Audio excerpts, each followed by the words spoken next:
এই কুকুরটা কাটার বিছানাতে ঘুমিয়ে পড়েছিল, কিন্তু যখনই তার পিঠের মধ্যে কাঁটা গেঁথে গেলে সে ওই কাঁটাগুলোকে পাথর দিয়ে বাড়ি মেরে মেরে স্প্রিং বানিয়ে ফেলে।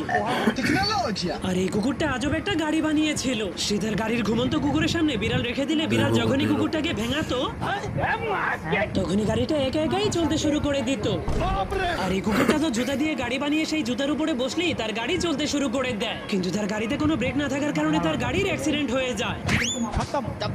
আর এখানে এই বাচ্চাগুলো তো দোলনা খাওয়ার গাড়ি বানিয়ে ফেলেছিল, আর এই মহিলাটা তো রশি দিয়ে লাফানোর গাড়ি বানিয়ে ফেলেছিল, কিন্তু এই বুদ্ধিমান কুকুরটা হকি স্টিক দিয়ে গাড়ি বানিয়ে ফেলেছিল।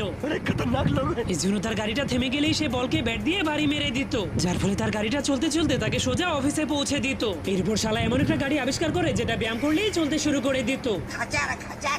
আর এই কুকুরটা এতটাই বুদ্ধিমান ছিল যে সে মাত্র 2টা রশির মাধ্যমেই গাড়ি বানিয়ে ফেলে।